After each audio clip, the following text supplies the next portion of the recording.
So let's start with wands. The Ace of Wands represents the root of the powers of fire. It is primordial energy. It is strength, rush, enterprise, beginnings. It is a natural force as opposed to invoked force. The Two of Wands represents dominion, creative will, sudden application of phenomenal energy, willful, imperial, independent, strength, courage, fierceness, unyielding, restless, impatient. Three of Wands, virtue, established strength, self-respect, integrity, self-assertion, arrogance, conceit, pride, nobility, generosity. The Three of Wands is firm, decisive, determined, persevering, private, and solitary.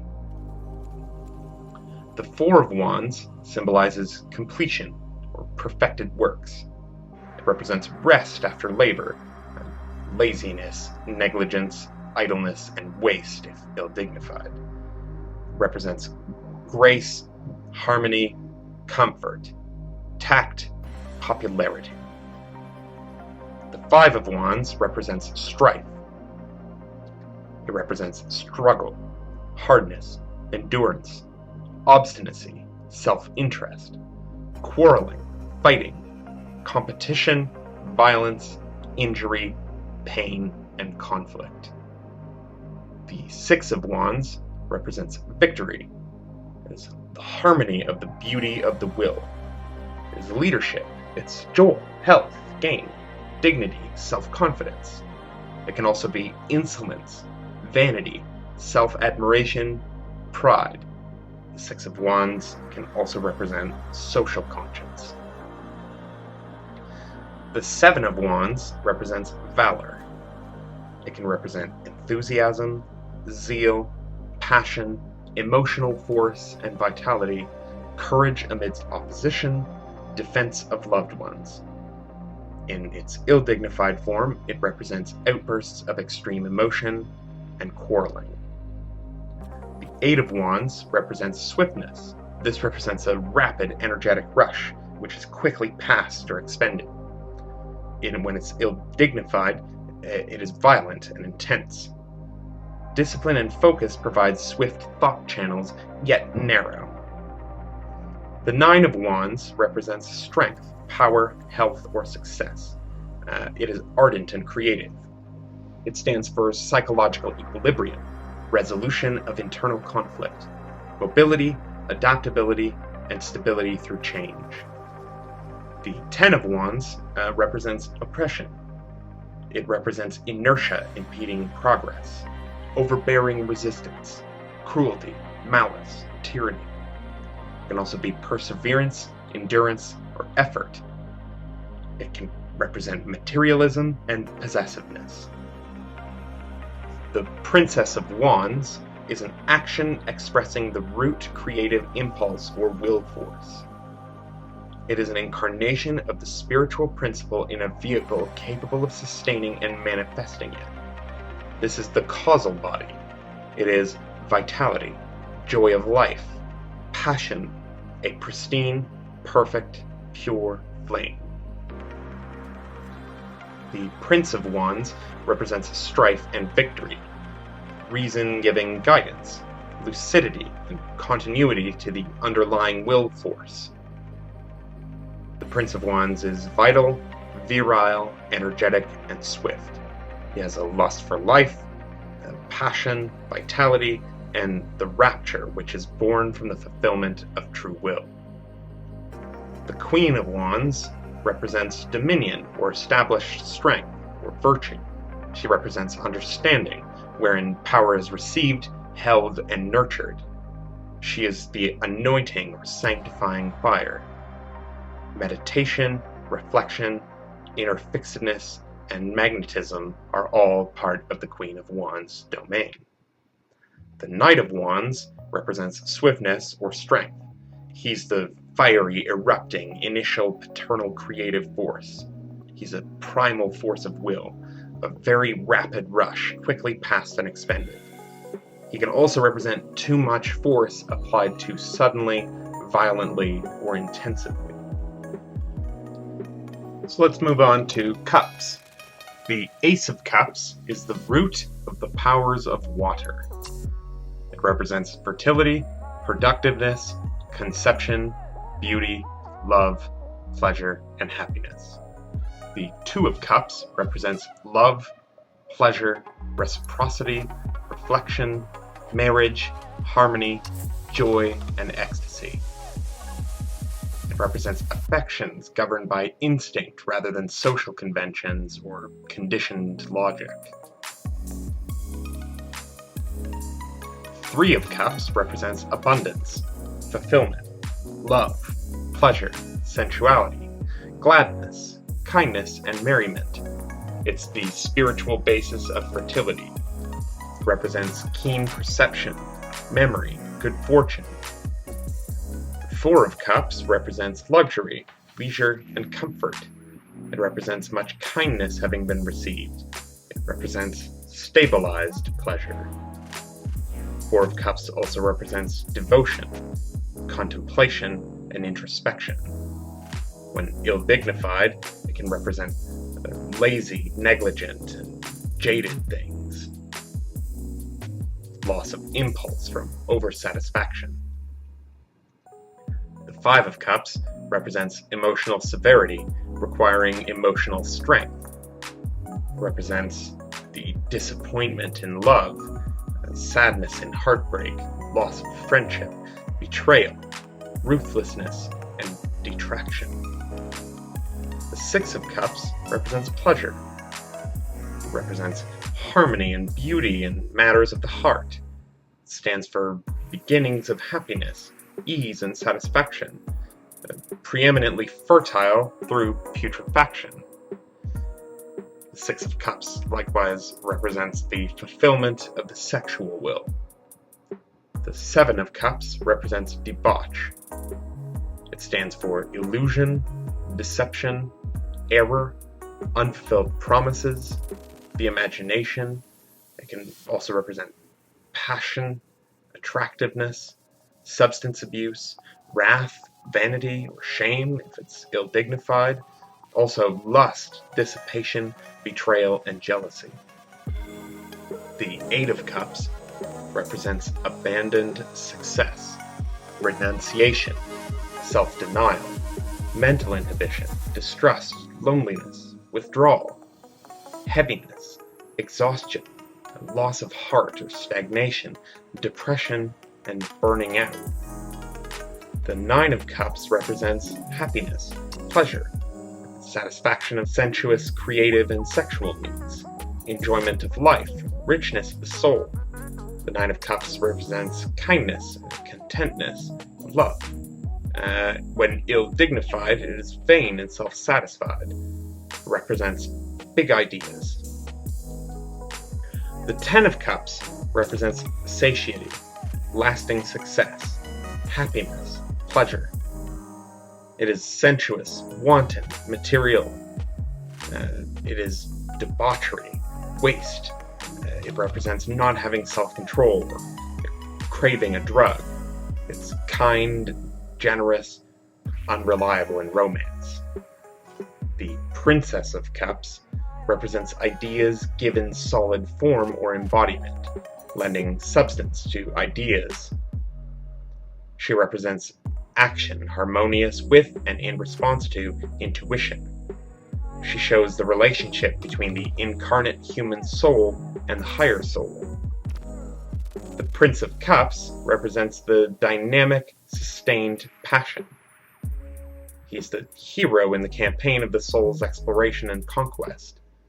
He represents reason as the medium of expressing the depths of the soul. The Queen of Cups represents love or abundance, nurturance, fertile maternity, reflection, and peace. She also represents intuition, all higher expressions of the soul, including prophecy and revelation. The Knight of Cups represents indolence, passivity, inspiration. inner receptiveness of the spiritual consciousness toward the divine will, responsiveness, conformity, and obedience to what is received. The Knight of Cups is the artistic, creative impulse. So, moving on to swords. The Ace of Swords is the root of the powers of air. It's a great power for good or for evil, invoked rather than natural. Swords is the intellect at its best and its finest as a tool for use. It represents conquest, activity, and strength during trouble. Also justice, wrath, punishment, and affliction. The Two of Swords represents peace having been restored, compromise, cooperation, friendship, emotional division creatively resolved, strength from difficulties, pleasure after pain. The Three of Swords represents sorrow, disappointment, tears, separation, alienation, melancholy, and discontent. It represents mirth in platonic pleasures. The Three of Swords is faithful in promises, it's conscientious and dutiful. The Four of Swords represents truth, rest from strife, convalescence, recovery or restoration, relief from anxiety, refuge from mental chaos, intellectual authority, dogma, and convention. The Four of Swords can also mean social satisfaction. The Five of Swords represents defeat, failure, spite, enmity, slander, dishonor, the loss of a competitive edge. It can be mental anguish, requiring mental strength or resolve. It's cruel and cowardly, sentiments that weaken the intellect. The Six of Swords represents science and success. It represents mental and moral balance, health or wholeness, intelligence, humanity, inventive, progressive thought. It's attentive and analytical, and it can also stand for long-distance travel or commerce. The Seven of Swords represents unstable effort or futility, doubt, vacillation, distraction, poor effort, inattentive, weak, and sloppy. The Seven of Swords is also clever, adaptable, conniving, and unreliable. It's passive, moody, and easily influenced. The Eight of Swords represents interference, indecision, and obfuscation. It's narrow and petty. It is intellectual and controlling, but unfocused. It's versatile and distractible, obliging and conciliatory, avoidant and superficial. The Nine of Swords represents despair, cruelty, suffering, and malice. It represents emotional pain, eruptive emotion, conflict, rage, anxiety, frustration, and restlessness. It can also mean mental discipline, analysis, inquiry, and discrimination. The Ten of Swords represents ruin, defeat, and disruption. It represents creative impulse having been checked, the end of delusion. It may represent the pending of a new dawn. It calls for perseverance, endurance, practicality, and a sense of humor. The Princess of Swords is an action in response to an idea. It's informed, strategic, well-grounded. She's a relationship between the astral and physical worlds, between the psyche and the soma, the irresistible current of science, both exoteric and esoteric, to liberate unveiled truth. The Prince of Swords represents the intellect functioning in its own plane, reason accepted on its own terms. Inventive and progressive thinking, intelligence and humanity, yet the Prince of Swords is motivated by defeat versus success. He's a competitive win-lose perspective. The Queen of Swords is the liberator of the mind. She's the response of the egoic intellect to hunches, insight, and intuition. She represents alienation, isolation, possibly sorrow, grief, and bereavement. She stands for compromise, peace, and divergent views brought into harmony without dismissing their differences. The Knight of Swords represents cruelty or interference.